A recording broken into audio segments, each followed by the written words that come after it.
물고 뜯고 씹고 맛보는 금천 쌀전. 네. 안녕하세요. 네. 저는 강수정. 네, 저는 이성호입니다. 네. 1월 27일 오늘도 총선 특집 금천 쌀전 더불어민주당 한정우 예비 후보님을 모시고서 이야기를 나눠보도록 하겠습니다. 반갑습니다. 안녕하세요. 안녕하세요. 반갑습니다. 반갑습니다. 이번 총선에 금천구로 출마한 한정우입니다. 네, 반갑습니다. 네. 네, 짧게 인사 부탁드립니다. 네. 저는 문재인 정부 만들기 5년, 또 청와대 5년, 문재인 대통령과 10년 동안 함께 일을 했습니다.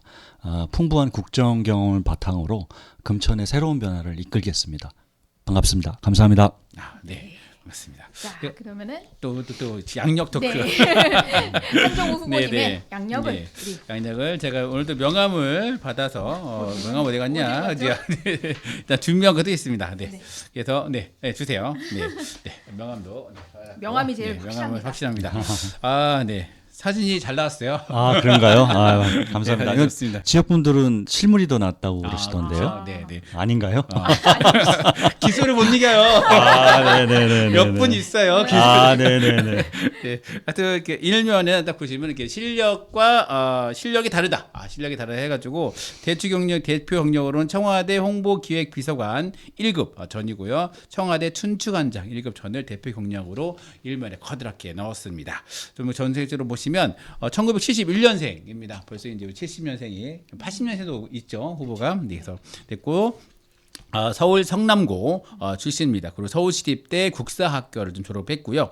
경력으로는 아까 얘기했던 두 가지 문재인 대통령 시기입니다. 그러니까 청와대 춘추관장과 홍보기획비서관이 대표 경력이고요. 그리고 이제 그 전에 문재인 대통령 청와대 부대변인, 그 문재인 대통령 청와대 국정홍보비서관 선임 행정관, 그리고 문재인 대통령 청와대 홍보기획비서관실 선임 행정관, 청와대 경력이 엄청 많습니다. 그래서 보면 문재인 대통령 정부 2017년부터 마지막까지 청와대에 함께 했던 분이고요. 그리고 더불어민주당 상근 부대변인, 그리고 국회의원 한명숙 보좌관, 그리고 국회의장 기획보좌관, 그리고 국회 사무총장 비서실장까지 지낸 경력이 있습니다.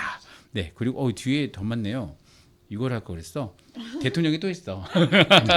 네, 노무현 대선 캠프 정치개혁 추진위 위원이고요. 그리고 더 올라가면 김대중 대선 캠프 PC통신 팀장입니다. 이 PC통신이 나오는데 네. 이 나옵니다. 여기까지 좀 경력이 있는데 혹시 이게 빠진거나 아니면 이거 설명하게 되면 아니 다 말씀해 주신 것 그래요? 같습니다. 네. 네. PC통신은 대체 무엇인가요? 이게 그 말씀을 하시면은 이제 제 나이가 드러나게 된 것 같은데요. 제가 이제 97년 대선 때 김대중 대통령님 그 선대위에 대통령님이 그때 당시에 고령이셔서 당시에 그 젊은 의원들을 수도권에 집중 투여하겠다. 그래서 지금으로 치면 다들 중진이신데 되게 유명한 분들이죠. 정동영, 김민석, 그리고 추미애, 신기남, 천정배 등 그때 당시에 아주 초선들 의원님, 그때 노무현 대통령님도 계셨었어요. 거기에 이제 대선 기획단 직속으로 수도권 유세단 캠프 파랑새를 꾸렸는데 그 캠프 파랑새에서 제가 PC통신 팀장으로 합류하면서 정계에 입문하게 됐습니다. 네. 97년도면 20년도 더 지난 그렇죠. 거죠. 네. 그때는 천리안 아닌가요? 천리안과 하이텔 나우누리. 네. 응답하라 1994 1997 딱 1997 1997 보면 딱 나옵니다. 네. 그렇죠. 네. 그게 나오는 겁니다. 네, 영역 가서 또 질문 있게 있나요? 춘추관장 이게 대표 경력이잖아요. 네, 춘추관은 뭐 하는 데인가요? 대한민국의 정치부에서 최고의 경력의 기자들이 출입하는 곳이 청와대 출입 기자입니다. 그래서 그 청와대 출입 기자가 거기서 활동하고 기자 활동, 언론 활동을 하는 것이 이제 청와대 춘추관이었고 그 춘추관에서 춘추관 전체적인 관리뿐 아니라 언론과 소통하는 그런 자리에 있는 그 업무가 이제 춘추관장이라고 할 수 있습니다. 네네. 그럼 처음에 청와대 들어가면서부터 그 문재인 대통령 청와대 입성할 때부터 함께 하신 건가요? 저는 이제 문재인 대통령님과는 2012년 처음에 이제 정치 결심하셔서 대선 캠프 꾸릴 때부터 합류를 했고요. 그때 이제 문재인 대통령 캠프에 공보팀장과 부대변인으로 역할을 했었고, 당시에 이제 2012년 대선이 실패했지 않습니까? 그래서 문재인 대통령님과 그때 2015년도 당대표 경선을 하실 때 고심을 하셨는데 어쨌든 출마하셔서 천신만고 그때 당선이 되셨죠. 그때 더불어민주당 상근 부대변인을 했었습니다. 그리고 이제 나서 소위 이제 광흥창 팀이라고 있었는데 거기서도 이제 대통령님 수행으로 다니면서 전국 곳곳을 다녔었고, 그리고 이제 문재인 대통령님 2017년도 5월 10일 날 당선될 때 대통령 모시고 직접 청와대 본관에 들어갔습니다. 네. 그때 청와대 들어가시기 전부터 계속 함께 하셨던 네, 거예요? 네, 네. 그쪽에서? 대통령님이 정치 결심에서 2022년 5월 9일 날 그 광화문으로 걸어 나오셨는데 그때까지 처음부터 끝까지 함께한 가장 오래된 그 참모라고 할 수 있습니다. 10년을 함께 하셨네. 네, 네, 네. 저희 40대를 다 갈아 넣었다라고 말씀드리고 싶네요. 뭔가 슬픈데요. 봉화로 가셔야 되는 거 아니에요? 아니요. 네. 네. 이 사실 이 청와대 근무 경력이 몇 분이 있어요. 몇 분 있는데 이게 이렇게 임기의 시작과 끝을 함께한 그 대통령 말고 대통령 말고 시작과 끝을 함께한 사람은 많이 없는 거 같은데. 짧게 하시고 그한 1년, 뭐 2년 정도인데 이렇게 뭐 딴 데를 못 가신 건가요? 아니요. 사실은 지난번 총선, 네. 그러니까 2020년 총선이죠. 네. 그때 사실은 제가 저에게도 출마 제의도 있었고 실제로, 그리고 출마에 대한 그 의사도 한번 있었습니다만 네. 우리 그러니까 문재인 정부를 만들었던 핵심의 이제 핵심 참모였던 선배들과 좀 상의를 했는데 역시 문재인 대통령을 좀 끝까지 모셨으면 좋겠다라는 좀 조언을 들었고, 저도 좀 고민을 했지만 그때 당시에는 제가 이제 출마를 했으면 당시 지역구에 있는 현역들이 약간 좀 긴장을 하고 있었어요. 왜냐하면 당시에는 대통령님에 대한 지지도가 높았고 문재인 대통령을 모신 참모라면 사실 지역에서도 상당히 환영을 많이 하고 있었던 터라 현역들이 굉장히 긴장을 많이 하고 있으셨을 터였는데, 어쨌든 결심을 하고 끝까지 모시기로 하고 이제 2022년 5월 9일 날 대통령님과 같이 걸어 나온 겁니다. 네. 2020년이면 민주당이 거의 180석을 얻을 때죠. 네. 꽂으면 당선이었죠. 첫 그렇죠. 네. 그때 나왔으면 금배지를 주렁주렁 당했지 않았을까. 네, 네. 근데 진짜 그거 궁금하긴 해요. 그 같이 걸어 나왔을 때의 이 느낌이 어때? 소회가 좀. 두 가지가 있었죠. 사실은 일을 굉장히 할 때 정권 말기에는 네. 정말 몸으로나 정신으로나 힘들 때, 지쳐 있을 때였어요. 그래서 그 내면에는 제발 좀 빨리 5월 9일이 왔으면 좋겠다라는 생각과 그 다음에 이제 그러면서도 이제 이 정권을 그래도 저희가 재창출했어야 되는데 그렇지 못했다는 거에 대한 안타까움. 물론 그 선택은 국민들께서 하시는 거기 때문에 존중을 하지만 그만큼 저희들이 좀 더 성찰하고 노력했어야 되지 않나 하는 그런 아쉬움이 좀 있었습니다. 네, 알겠습니다.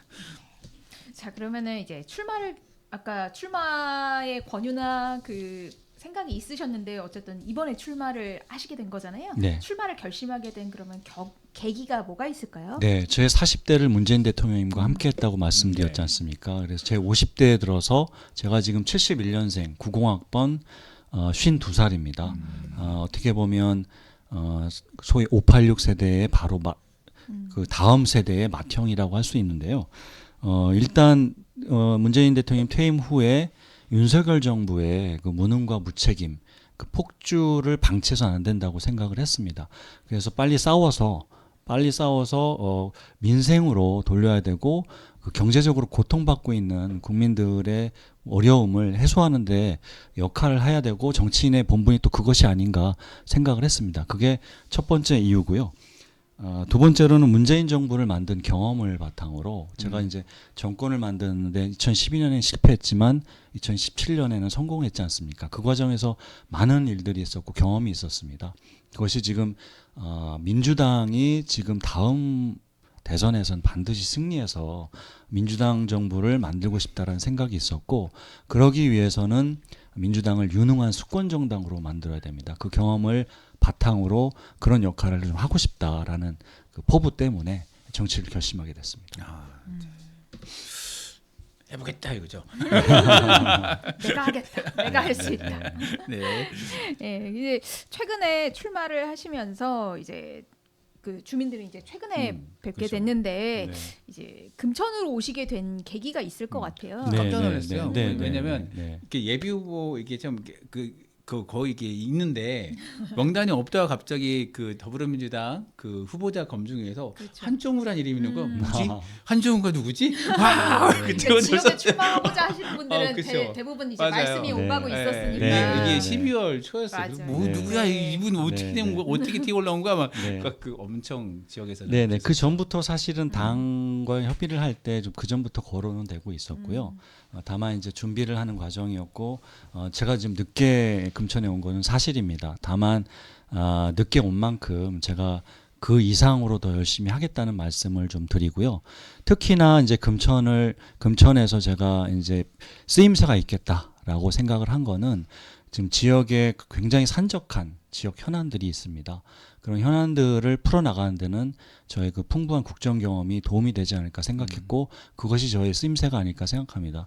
그 국정 운영 경험이라고 하는 거는 단순히 경험뿐만이 아니고요. 그 과정에서 있는 여러 가지 인적 네트워크 그리고 그를 통해서 존재감 있는 정치인으로 클 수 있는 그 기반이 있습니다. 그래서 솔직히 말씀드리면 저는 웬만한 초선보다는 유능하고 힘이 있다고 좀 말씀드리고 싶고요. 그런 차원에서 그 각계에 있는 정책적으로 우리 금천에 필요한 정책을 실현하는 데 필요한 각계 포진되어 있는 그 담당자나 실국장이나 또 높게는 그 관계된 장이라든지 이런 데에 저희가 영향력을 행사하고 힘을 발휘할 수 있는 역할을 제가 충분히 할 수 있다고 생각합니다. 그렇죠. 금천에 쓰임새가 좀 있으면 네, 금천이 할 일이 아주 많으시잖아요. 네 맞습니다. 그렇죠. 네. 그래서 그래도 금천에 매력 포인트가 있나요? 네. 지금 저는 이제 어렸을 때 이제 좀 가정 형편이 어려운 상황으로 지금 자랐습니다. 어머니께서 이제 저를 홀로 키우셨고 그래서 이제 그 서민이죠. 사실은 서민인데 금천에서 그 지역분들 만나 뵙고 전화도 좀 드리고 있는데 다른 지역 같으면 되게 매몰차게 그 뭐 끊으시거나 아니면 응대해 주시거나 할 텐데 금천에 있는 주민분들은 정이 있다고 해야 될까요? 이렇게 끝까지 들어주시면서 그래 바쁜 와중에도 그래 하면서 이렇게 들어주시는 분들 보면서 상당히 큰 고마움과 정감을 느꼈고 같은 서민으로서의 그 공감대 뭐 저도 이제 사실 제가 어느 정도 그 자립할 수 있었던 거는 이제 주로 공직에 있으면서 자립을 할 수 있었던 건데 어떻게 보면 자수성가를 한 거거든요. 그래서 그런 거라든지 이런 정서적인 공감대가 금천 분들 만나면서 있지 않나 싶습니다. 알겠습니다. 네. 약간 서울이지만 푸근한 데가 있다. 네네. 금천이 약간 네네. 약간 좀 푸근함이 있는 네, 데다. 푸근함이 있어요. 나도 사실 엣지인데 살고 싶어. 엣지가 데가 어디야? 네. 아니 금천을 엣지 있게 만들면 되죠. 정말 푸근한 거 같아요. 네. 네네. 그러면은 이제 그 정치 철학이라고 네. 말씀드릴까요? 이 정치 철학은 어떤 게 있을까요? 제가- 나만의 정치 철학. 네네. 저는 이제 오랫동안 그 정치권에 있으면서 다양한 경험을 했지 않습니까? 이제 국회와 당, 특히 청와대에서 경험을 했는데 오랫동안 하면서 나름의 이제 저의 신념이 생긴 거는 약속을 지키는 사람이 아닐까 싶습니다. 그 안에는 모든 게 포함되어 있는데요. 그 지역을 지킨다든지 그 사람을 지킨다. 그래서 또한 저와 이제 그 정치적으로 같이 했던 분들에 대해서는 제가 굉장히 의리가 있고 오랫동안 같이 해왔다. 그래서 어찌 보면 저한테는 행운일 수도 있는데 제가 모셨던 분들이 대부분 정치적인 거물이셨어요. 문재인 대통령님은 물론이고 바로 전에는 제가 한명수 총리를 모셔서 보좌관으로 모셨었고 그 전에는 이제 정치적으로 이제 이해찬 총리님도 같이 해서 이제 항상 같이 했던 분들이어서 그 제가 신의가 있고 약속을 지킨다라는 거고 또 한 가지 에피소드를 말씀드리면 아마 기억하실지 모르겠는데 2019년도에 그 고위공직자 다주택 문제 해소를 권고를 한 적이 있었어요. 근데 그때 이제 그 2020년 초였나요? 6개월 후에 그 언론사에서 그 이행 사항을 점검한 기사가 있었습니다. 그런데 이제 이행 사항을 점검했더니 그걸 지킨 사람이 유일하게 저였다라는 기사가 나온 적이 있어요. 근데 청와대에서요? 예. 그때 그 MBC 언론 보도로 나왔는데 네네.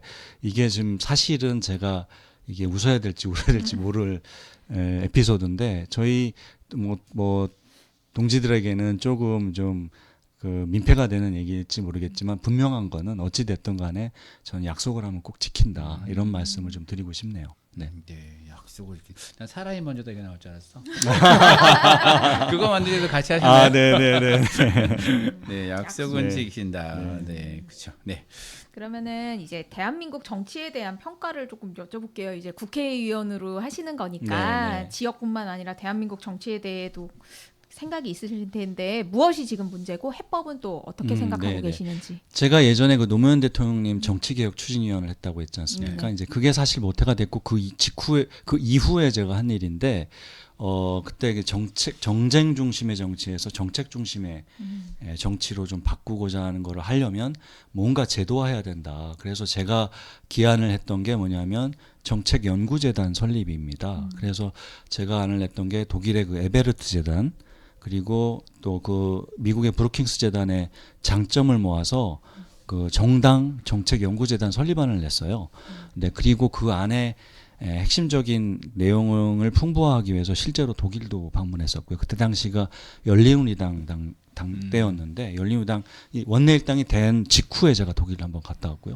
내용을 풍부화해서 실제로 이제 그 당시에 정동영 의장 김근태 원내대표였는데 그때 입법화를 했습니다. 실제로 입법화를 해서 열린정책연구원을 만들었고 그것이 지금 현재 우리 민주당의 민주정책연구원의 이제 모태가 된 거죠. 그랬던 적이 있었고요. 그래서 일단은 우리 정치가 굉장히 극단적인 양극화가 되어 있습니다. 그 이유는 정책과 일을 할 줄 아는 의원들이 다수 포진되어 있어야 됩니다. 그런데 그런 내용보다는 대부분의 그 정쟁으로 가고 있거든요. 그래서 정쟁을 하더라도 정책과 민생을 갖고 그 방안을 갖고 좀 싸워야 되지 않을까 싶거든요. 그런데 정치적인 이슈에 그 극단으로 가다 보니까 이게 그 사실 민생에 대해서 챙기지 않는 정치가 되고 있어요. 그러기 위해서라도 일할 줄 아는 의원들이 정책을 중심으로 민생을 좀 놓고 싸워야 된다. 그래야 국민들도 동의하는 정치가 되지 않을까 싶고요. 두 번째는 이거는 지적하지 않을 수가 없는데 윤석열 정부의 그 무능은 지적하지 않을 수가 없습니다. 지금 현재 고물가 시대이지 않습니까? 저희 그 문재인 정부 시절에는 물가 관리를 위해서 상당히 노력을 많이 했었습니다. 물가 관리 품목까지 정해서 특히 서민들이 어려워하고 있는 뭐 식품이라든지 이런 거 그다음에 뭐 농산물 이런 부분들은 물가 관리 계란값이 또 생각이 나고요. 그때도 저희가 그 품목의 물가를 관리하기 위해서 거의 기재부를 중심으로 정부처가 상당히 열심히 뛰었었고 그런데 지금은 그 윤석열 정부 지금 하는 거 보니까 작년 연말에 최고의 물가 특히 이제 식료품 물가가 상당히 올랐는데 과연 이거에 대해서 어떤 대책과 어떤 준비를 하고 있는지 의문스럽습니다. 그리고 민생에 대해서 정말 책임지고 있는지 정말 한심스럽기 그지없고요. 그리고 또 무책임하지 않습니까? 항상 모든 탓만 있으면 모든 것을 그 문재인 정부 탓으로 돌리는데 저는 상당히 이것만큼 비겁한 행위가 없다라고 생각을 합니다. 그리고 뭐 지금 본인들이 권력을 갖고 있다고 좀 국민들 무시하고 마음대로 권력을 전행하는 그 폭주 상황도 좀 강력하게 막아내야 되지 않을까 싶습니다. 그래서 사실 이 정부의 그 무능무책임 폭주를 막아내는 일도 굉장히 중요한 과제라고 생각합니다. 네, 알겠습니다. 능력 있는 그럼 정쟁을 하려면 없애려면 능력 있는 국회의원 네. 다른 적이 없다 지금. 아니 제가 웬만한 총선의원보다 낫다고 말씀드렸지 않습니까? 없다 그런 거죠. 근데 이게 좀 이렇게 대부분 정치 얘기하면 요즘 너무 정쟁이 심하니까 맞아요. 그 얘기를 다 하시는데 네. 해법이 좀 여러 가지 좀 있긴 하는데 네. 그래서 이제 사실 다들 이게 출마하실 때 다 능력 있다라고 얘기 출마하시는데 이게 아까도 이제 그 정책연구원 민주당 네, 거긴 네, 하지만 네. 근데 그렇게 해서 이제 조금 내용을 챙기려고 하겠지만 이건 이제 제 경험에서 나온 네. 거긴 한데요. 국민분들이 어떤 정당과 대선 후보를 지지할 때 저희가 그 정권을 만들었을 때 네. 상당히 유의 깊게 국민 여론을 받지 않습니까? 그러니까 저희가 항상 그 프레임에 걸리는 게 성장과 안보 프레임이었어요. 네. 성장은 보수, 안보도 보수. 근데 그거를 깼다고 하는 게 저희 정부의 성과지 않을까 싶어요. 그래서 상당히 노력을 했고 제가 봤을 때는 성장과 경제에 있어서는 어쨌든 특히 민생에 있어서는 우리가 보수 진영보다 훨씬 유능하다 이런 거를 어느 때보다 강력하게 국민들께 보여주어야 저희가 이제 민주당도 집권할 수 있지 않을까 싶고요. 뭐 안보는 뭐 더할 나위가 없습니다. 지금 상당히 지금 평화 문제가 깨져가지고 남북 간의 대치 상황이 극단적으로 가다 보니까 이 한국이 그 동북아 정세에서 지렛대로 쓸 수 있는 카드가 별로 없어졌어요. 예, 그런 부분도 상당히 우려스럽고요. 그래서 유능하다는 점을 좀 보여줘야 된다고 생각합니다. 요거도 한번 꼭 시켜요. 춘추관장이었잖아요. 네. 그래서 이제 문재인 정부의 소통 채널을 담당을 했잖아요. 네, 그래서 네. 지금 윤 정부의 소통에 대해서 사실 뭐 할 얘기가 되게 많을 것 같아요. 네, 물론이죠. 기조적으로도 좀 저기 할 거고, 네. 아이고 속 터져 막 이럴 수 네, 있을 것 같기도 하고. 너무 네, 달라서. 네. 그래서 네. 사실 윤 정부의 현재 소통 방식에 대해서 뭐 비판도 있기도 하고, 뭐 네. 처음에는 뭐 네, 네. 도어스피킹인가 뭐 그거 네, 하면서 뭐 좀 해보려고 했는데 그것도 문 닫고 하긴 했는데, 네. 하여튼 뭐 홍보와 이제 그런 소통 담당이어서 네, 네. 지금 현재의 윤 정부의 그 부분을 좀 네, 네. 평가한다면 어떨까요? 아니 그런 부분들이 있어요. 언론과 상대를 하다 보면 항상 긴장 관계이거든요. 그러다 보면 사실 정부에서는 왜 노력을 이만큼 하는데 이만큼 보도해주지 않느냐라고 하는 섭섭함이 늘 있어요. 그렇지만 문제는 그걸 어떻게 풀어나가느냐의 문제거든요.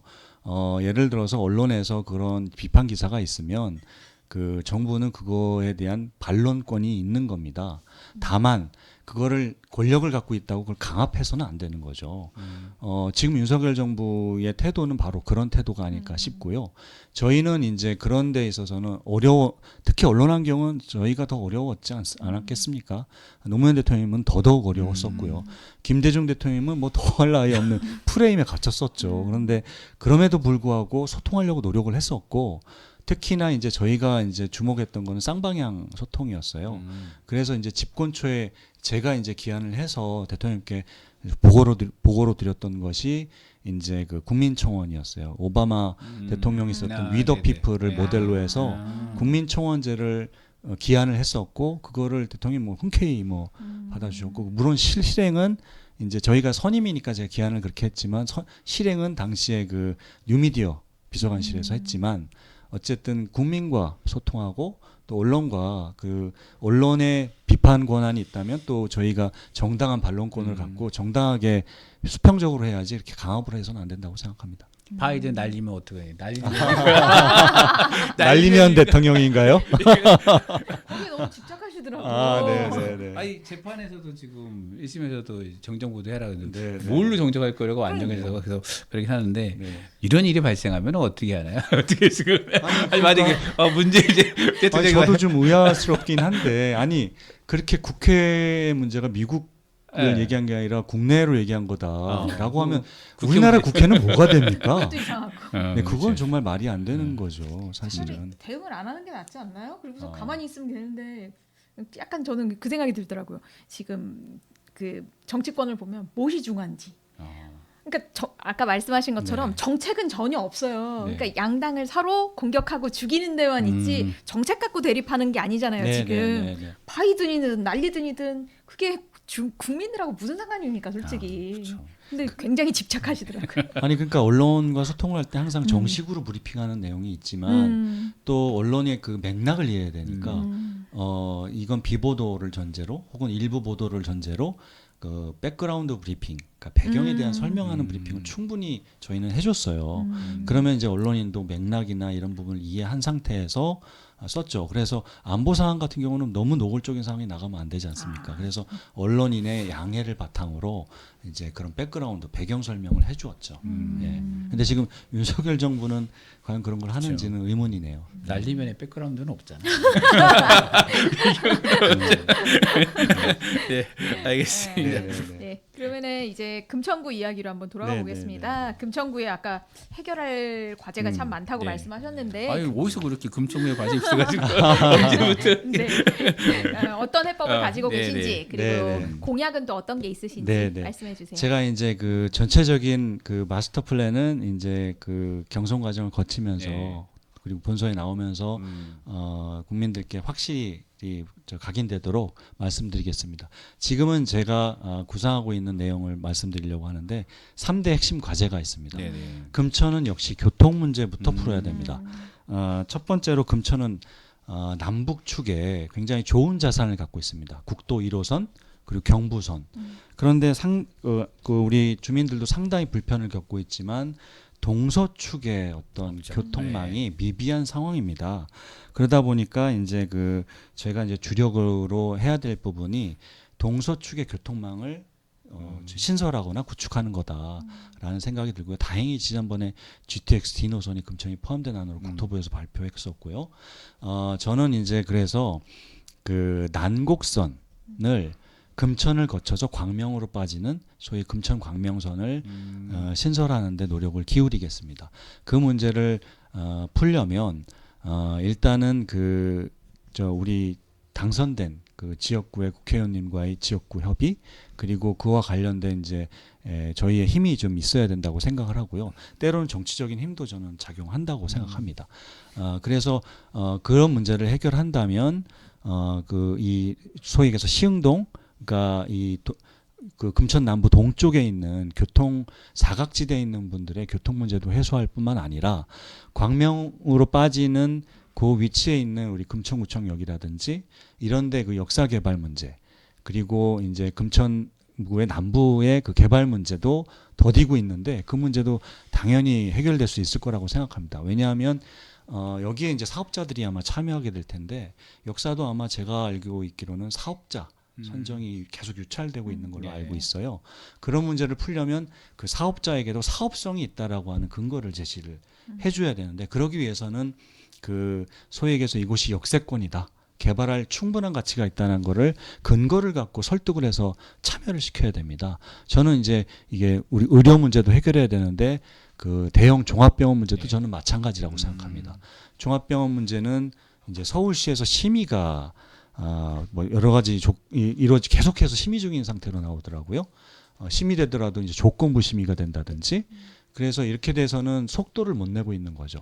두 축으로 좀 추진해야 된다. 한 축으로는 제가 이제 여러 가지 정책적 인맥을 갖고 있다고 했지 않습니까? 그래서 서울시도 나름의 인맥이 있는데 서울시에서는 심의의 속도를 좀 높이는 문제 그리고 사업자에게는 아까도 말씀드린 대로 전체적인 그 구상과 플랜으로 사업성이 있다라고 하는 부분을 갖고 설득을 해서 빨리 참여를 시키는 부분으로 해서 이거를 한 가지 문제로 귀착해서 풀면 안 되고 복합적으로 연결되어 있는 문제를 같이 풀어야 된다고 생각합니다. 그래서 핵심이 되는 교통 문제를 풀면서 주변의 환경을 바꾸는 문제로 이제 풀어나가겠다라고 말씀드리고 싶고요.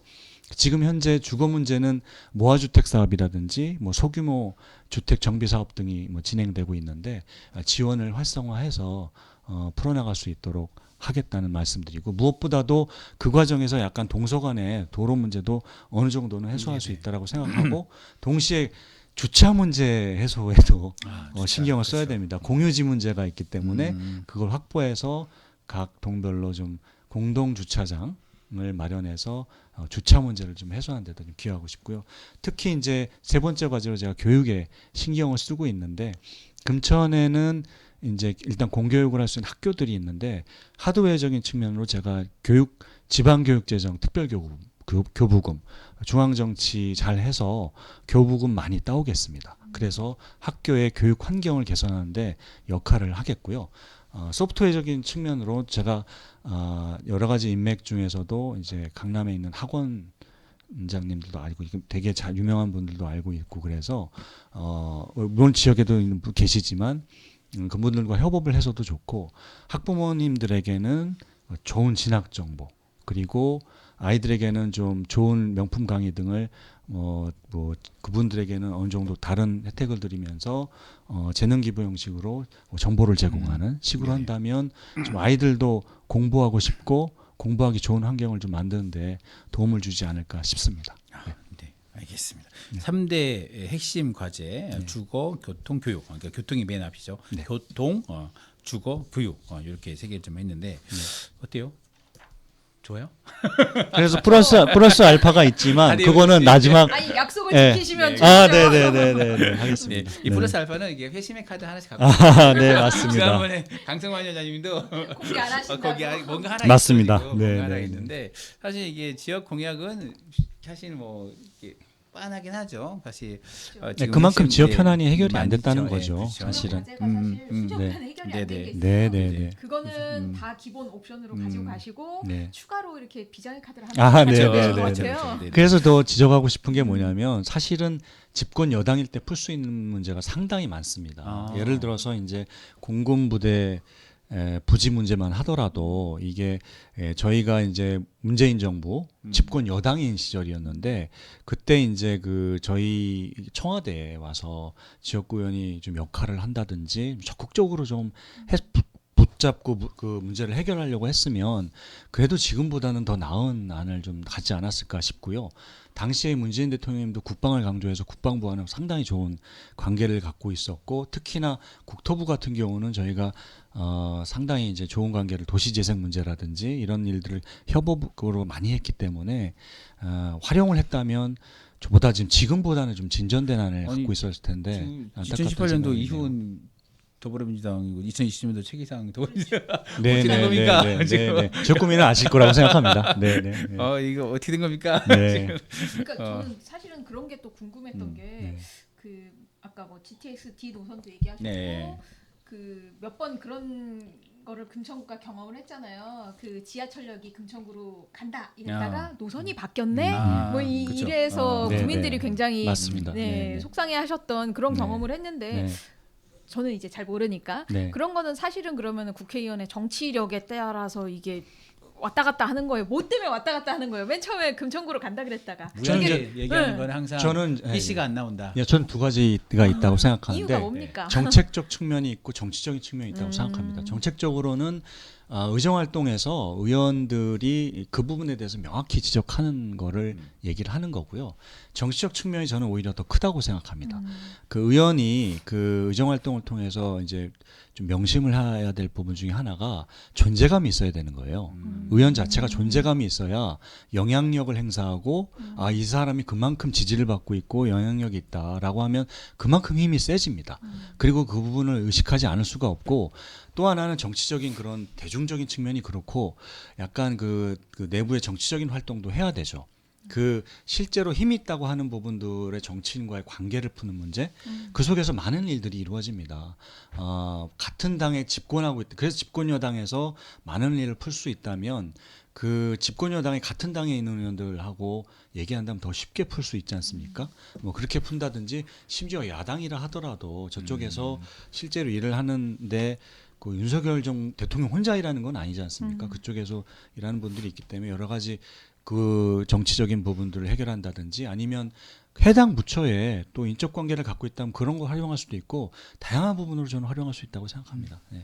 그 역량의 문제다. 정치 역량의 문제라고 생각합니다. 존재감을 키워야 되는. 네, 존재감 키워야죠. 존재감이 재선 3선으로 키워지는 건가요? 아니면 어떤 아닙니다. 소리 질러요. 아닙니다. 뉴스에 많이 나와야 돼. 아, 네네. 막말하고 네.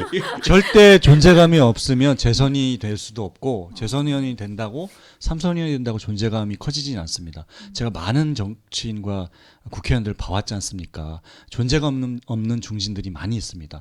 그러면 지역구에 별 도움이 안 돼요. 실제로는 초선 의원이라면 날고 겨야 됩니다. 진짜로. 네, 초선이라 의욕 하더라도. 빵빵할 때. 그럼요. 그때는 거칠 게 없어야죠. 그리고 당 지도부도 휘어잡아야 돼요. 그래야 되지 않습니까? 그래야 당을 움직이고 그 다음에 거기서 자기가 예를 들어서 정권의 이 당의 정권 집권에 기여하는 1등 공신이라고 생각해 보십시오. 그 당에서는 그 의원의 존재가 어떻겠습니까? 최고가 아니겠습니까? 그러면 일은 그렇게 푸는 거죠. 실제로 그래서 자기 역량을 자기가 키우는 거고 그래서 지역 문제를 크게 푸는 겁니다. 작은 문제는 작게 풀면 돼요. 뭐 서울시라든지 자기 인적 관계를 통해서 풀면 되지만 큰 과제 이런 거는 힘으로 풀어야 될 때가 있어요. 그게 정치죠. 저는 그런 부분에 있어서도 역량이 있는 사람이 나서야 된다라고 생각합니다. 오늘 전반적으로 능력 있음을 되게 관심 많으십니다. 저는 진짜 실력이 있습니다. 네. 아까부터 네 그래서 이것도 하나 그 교육 관련해서도 저희 교육교 재정 보조금을 통해서 이제 하는데 사실 뭐 차동수 청장님 때가 한 그런 걸 되게 많이 했었잖아요. 8년 동안 네네. 교육에 대해서 되게 많은 투자를 하긴 했는데 좀 방향성에서 뭐 지금 뭐 서울런 같은 경우도 유명한 일타 강사를 초대해서 동영상으로 이제 뿌리는 맞습니다. 이런 걸 한 거 아까 네네. 그거랑 좀 비슷하지 않나? 네네네 맞습니다. 네, 네네네 맞고요. 네. 그 지금 이제 교육 문제는 그 어디서 이제 그런 방법들에 대한 것이 중요하다 이런 게 아니고 진짜 수요에 맞는 교육 정책을 저는 펴야 된다고 생각합니다. 일단 제가 어떤 사례를 말씀드리면 어느 지역구에 있는 그 후보의 경우에는 그분도 되게 유명한 강사들을 많이 알아가지고 실제로 지역에서 그 강좌 프로그램을 보통 지역위원회에서도 강의나 강좌 프로그램들 마련하지 네, 않습니까? 그렇죠. 그런데 이제 부로 유명한 정치인들 부르다가 이렇게 하기도 하지만 실제로 학부모들한테 실수요가 맞는 그런 강좌도 많이 마련하거든요. 예. 그래서 그런 거를 통해서 그 지역구 구민들에게 제공을 했더니 특히 학부모님들은 상당한 그 호응을 했다고 하더라고요. 저는 이제 그런 게 그러니까 진짜 학부모들의 저는 수요가 있다고 좀 저는 생각을 하고 필요한 정보에 따라서 제가 활용할 수 있는 뭐 이 관계라든지 뭐 이런 거를 통해서 하여튼 제공을 좀 하고 싶다라고 말씀드리고 싶습니다. 네. 교육에 대해서 잠깐 이제 말씀드리자면 저도 관심이 많아서 네, 네. 이제 보면은 중간층이 없어요. 맞습니다. 이제 그 뭐지?